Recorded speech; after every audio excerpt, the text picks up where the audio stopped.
ರಾಜ್ಯದಲ್ಲಿ ಹೊಸದಾಗಿ ಜಾತಿ ಗಣತಿ ನಡೆಸಲಾಗುವುದು ಎಂದು ಮುಖ್ಯಮಂತ್ರಿ ಸಿದ್ದರಾಮಯ್ಯ ದೆಹಲಿಯಲ್ಲಿಂದು ಹೇಳಿದ್ದಾರೆ. ಎಐಸಿಸಿ ಅಧ್ಯಕ್ಷ ಮಲ್ಲಿಕಾರ್ಜುನ ಖರ್ಗೆ ಹಾಗೂ ಲೋಕಸಭೆ ವಿರೋಧ ಪಕ್ಷದ ನಾಯಕ ರಾಹುಲ್ ಗಾಂಧಿ ಅವರೊಂದಿಗೆ ಚರ್ಚಿಸಿದ ಬಳಿಕ ಸುದ್ದಿಗಾರರಿಗೆ ಅವರು ಈ ವಿಷಯ ತಿಳಿಸಿದರು.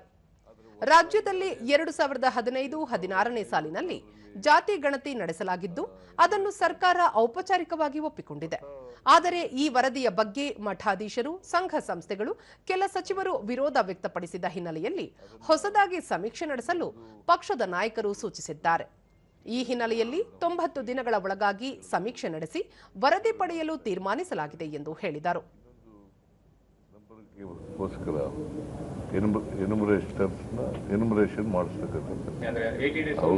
ಸರ್ವೆ ಆದಷ್ಟು ಜಾಗ್ರತೆ. ಈಗ 60 ದಿನನ 70 ದಿನನ 90 ದಿನದೊಳಗಡೆ ಸರ್ವೆ ಆಗ್ಬೋದು. ಕಂಪ್ಲೀಟ್ ಅಷ್ಟೊಳಗಡೆ ರಿಪೋರ್ಟ್ ಎಲ್ಲ ಕೊಟ್ಬಿಡ್ಬೇಕು. ಸೊ ಇದು ಒಂದು ಚರ್ಚೆಯಾಗಿ ತೀರ್ಮಾನ ಆಗಿದೆ.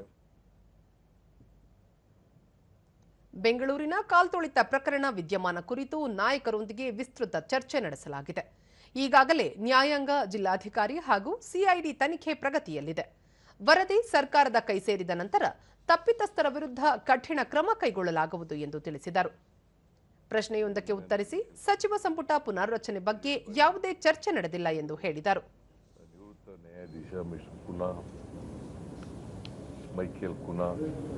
ಅದನ್ನ ಎಕ್ಸ್ಪ್ಲೇನ್ ಮಾಡಿದ್ದೀವಿ. ಮತ್ತೆ 5 ಜನ ಪೊಲೀಸ್ ಆಫೀಸರ್ಸ್ನ ಸಸ್ಪೆಂಡ್ ಮಾಡಿರ್ತಕ್ಕಂಥದ್ದು, ಆಮೇಲೆ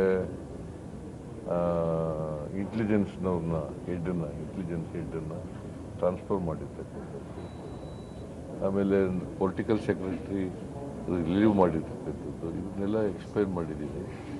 ಈ ಘಟನೆ ಬಗ್ಗೆ ಮಾತಾಡಲೇಬಾರದು.